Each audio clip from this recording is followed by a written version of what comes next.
Muchas gracias, David. Muchas gracias a todos los miembros, organizadores de la Asamblea. Un saludo a todos los participantes en esta Asamblea Eclesial. Agradezco muchísimo el que Monseñor Miguel Cabrejos nos haya invitado, al Cardenal Ouellet, a Emilce y a su servidor, a participar también en la Asamblea como Comisión Pontificia para América Latina, porque indiscutiblemente es un gesto de comunión con el Santo Padre principalmente, que de alguna manera también está presente, atento, ha aprobado la realización de la Asamblea y la acompaña y la mira con atención y con esperanza. Agradezco pues esta invitación. Mirando los trabajos de la Asamblea, pues seguramente todos descubrimos en nuestro corazón una gran alegría, porque nos hemos reunido, porque hemos trabajado en equipo, porque hemos expresado nuestras preocupaciones, algunas agudas, algunas profundas, algunas que implican revisiones y correcciones profundas de todos dentro de la Iglesia. Y ya en este momento en donde, por así decirlo, iniciamos el tramo final de nuestra asamblea, también en algunos existen preocupaciones sobre deficiencias, límites, tal vez errores que vale la pena enmendar, corregir, aprender. Hoy en la mañana que veía el comunicado que algunos religiosos del país, del Perú nos comparten a todos los miembros de esta asamblea, señalando algunas observaciones críticas, lo único que pude pensar es bienvenidas esos señalamientos. ¿Por qué? Porque tal vez lo más importante en nuestra asamblea es aprender que estamos comenzando a aprender. Lo más importante es entender que no entendemos todo, que nos falta mucho por madurar en el proceso de sinodalidad y que es natural que tengamos límites. Límites por apresuramiento, porque los tiempos nos comen, y yo me imagino los que están encargados de la redacción, de la síntesis, pues en las noches de manera apresurada hacen su mejor esfuerzo y a lo mejor no logran recoger todas las preocupaciones que se expresan. Límites porque a lo mejor en el mismísimo proceso de consulta importantes sectores eclesiales quedaron fuera, porque ni se enteraron del proceso eclesial, porque no quisieron participar, o porque a lo mejor nosotros mismos no los invitamos con suficiente fuerza. Pueden existir muchos límites y deficiencias. Cuando somos conscientes de esto, es importante que todos nos tengamos una enorme paciencia. Una enorme paciencia. ¿Por qué? Porque como ayer mencionaba ya Emilce, lo más importante de nuestro estar juntos es estar juntos para aprender a caminar juntos.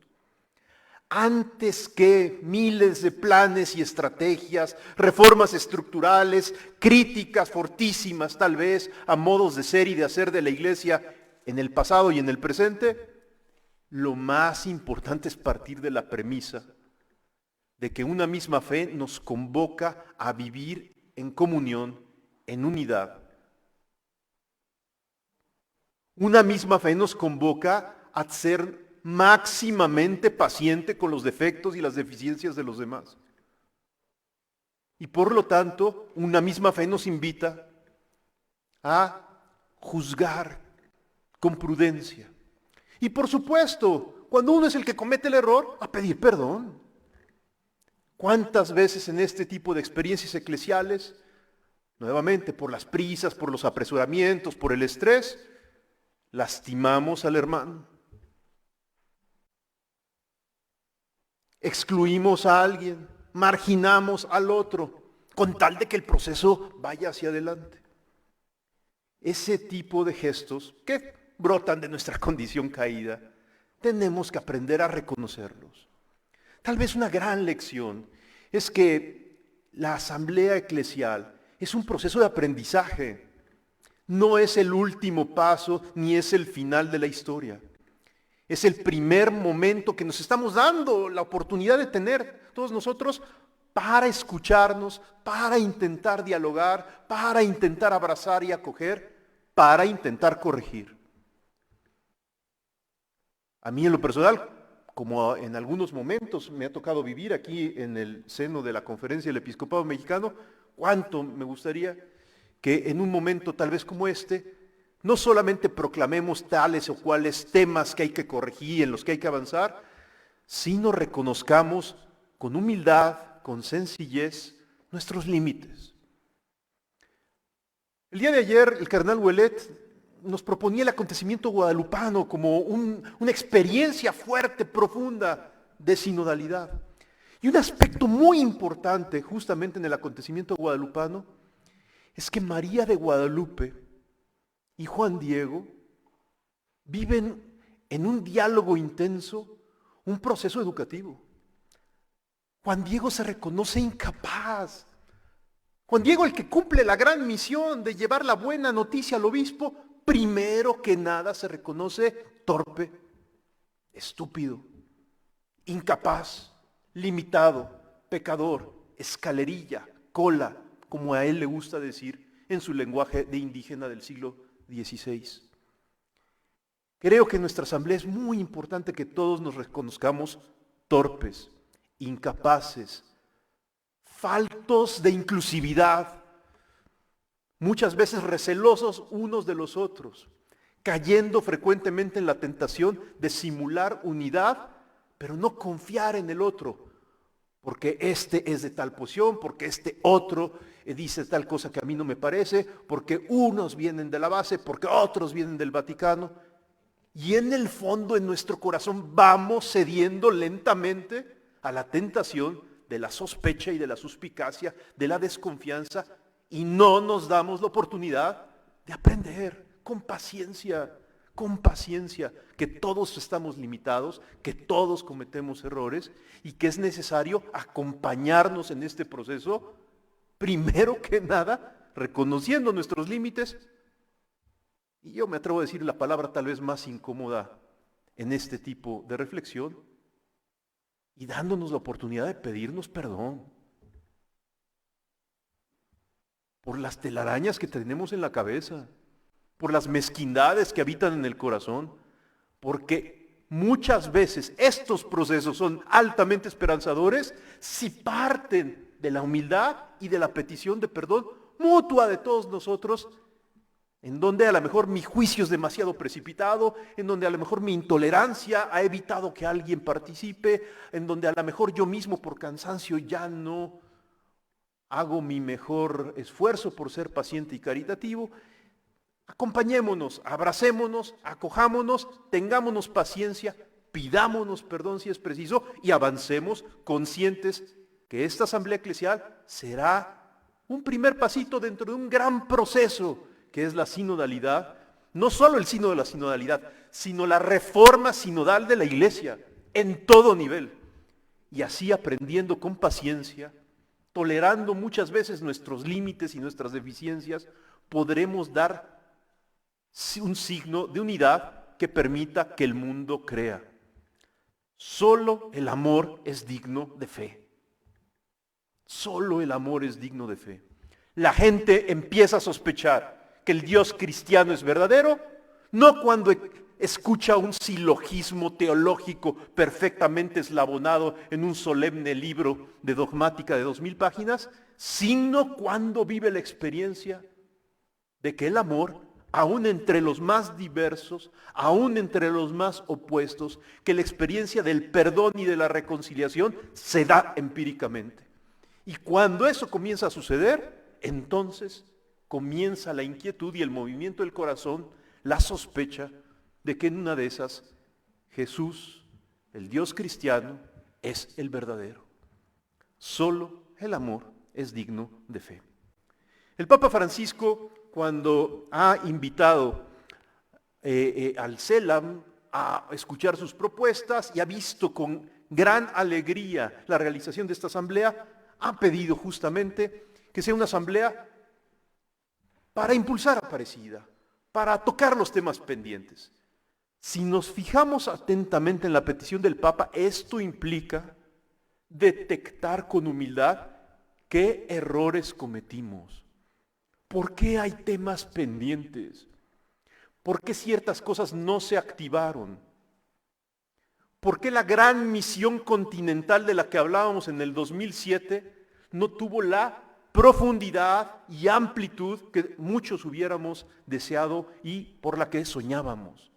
¿Por qué? Esto implica hacer un examen de conciencia, no solo proclamar ciertas quejas, ciertas preocupaciones legítimas, sino hacer el examen de conciencia por qué no funcionó. Y ya para ir cerrando mi idea, a modo de opinión personalísima, tengo la impresión que una manera de hacer un bonito examen de conciencia a este respecto puede ser mirar la esencia de Aparecida, el corazón de Aparecida. Allá en el 2007, 2008, algunos de los que estuvimos en Aparecida escribimos 2 gruesos volúmenes que se llama Testigos de Aparecida. Y algunos de los autores coincidíamos en que el corazón del todo el documento, del grueso documento de Aparecida, se encuentra en 2 parágrafos. 2 parágrafos redactados de una manera potente, fuerte, punzante, que son el número 11 y el número 12. Y que tal vez pudieran ayudarnos a hacer un examen de conciencia de qué cosas tal vez, lo voy a decir en el lenguaje amable que hoy solemos utilizar, qué cosas son nuestras áreas de oportunidad para entonces enmendar y poner verdaderas bases para proseguir hacia adelante en un camino de sinodalidad, de profetismo y de fidelidad radical a la renovación del Concilio Vaticano II que hoy conduce el Papa Francisco. ¿Qué nos dicen estos 2 parágrafos? Y simplemente con eso termino. Número 11. La Iglesia está llamada a repensar profundamente y relanzar con fidelidad y audacia su misión en las nuevas circunstancias latinoamericanas y mundiales. No puede replegarse la Iglesia frente a quienes solo ven confusión, peligros y amenazas, o ante quienes pretenden cubrir la variedad y complejidad de situaciones con una capa de ideologismos gastados o de agresiones irresponsables.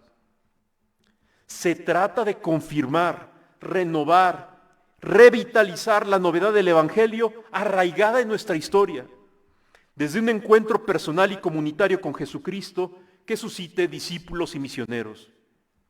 Ello no depende tanto de grandes programas y estructuras, sino de hombres y mujeres nuevos que encarnen dicha tradición y novedad como discípulos de Jesucristo y misioneros de su reino, protagonistas de vida nueva para una América Latina que requiere reconocerse con la luz y la fuerza del Espíritu. Número 12. No resistiría a los embates del tiempo una fe católica reducida a bagaje, a elenco de algunas normas y prohibiciones, a prácticas de devoción fragmentadas, a adhesiones selectivas y parciales de las verdades de la fe, a una participación ocasional en algunos sacramentos, a la repetición de principios doctrinales, a moralismos blandos o crispados, que no convierten la vida de los bautizados. Nuestra mayor amenaza como iglesia es el gris pragmatismo de la vida cotidiana de la iglesia, en el cual aparentemente todo procede con normalidad, pero en realidad la fe se va desgastando y degenerando en mezquindad. A todos nos toca recomenzar desde Cristo, reconociendo que no se comienza a ser cristiano por una decisión ética o por una gran idea, sino por el encuentro con un acontecimiento, con una persona que da un nuevo horizonte a la vida y con ello una orientación decisiva. Fin de la cita. Con estas palabras, los obispos latinoamericanos en Aparecida señalaban justamente algunos de los puntos más álgidos que están atorando nuestros procesos eclesiales, que están atorando nuestro testimonio de fe elocuente y contundente. Me parece que hoy puede ser oportuno revisarlos. para entonces descubrir, primero que nada, en primera persona, que yo soy el moralista, que yo soy el que a veces reduce la irreductible persona de Jesucristo a un conjunto de valores correctísimos, pero sin misericordia, sin caridad, sin inclusión, sin paciencia, sin fidelidad a la sede de Pedro y tantas otras tentaciones que continuamente suceden en el acontecer de la vida eclesial y hoy, por cierto, muchas de ellas visibles en las redes sociales. En momentos en que algunos de nuestros hermanos han caído en la tentación de una falsa ortodoxia y se sienten seducidos por erróneas comprensiones de la vida eclesial, en donde pareciera que el Papa y su magisterio y el Concilio Vaticano II no son relevantes, tenemos que dar testimonio no de una reacción simétrica y en sentido contrario para combatirlos, sino de una actitud samaritana y paciente que nos permita abrazarlos aún a los más incómodos y de esa manera dar testimonio de que solo el amor es digno de fe y que creemos profundamente en que con este tipo de gestos arriesgados, inclusivos y valientes, podremos caminar como iglesia y avanzar en el camino que realmente Dios quiere, y es que todos seamos uno. Agradezco su paciencia y estamos a sus órdenes en la Comisión Pontificia para América Latina permanentemente, no solo a las órdenes del CELAM, de todas las iglesias particulares, de todas las comunidades de vida consagrada, de todos los movimientos eclesiales y experiencias que en América Latina gusten estar cerca de el afecto que el Santo Padre guarda hacia nuestra región. Muchísimas gracias.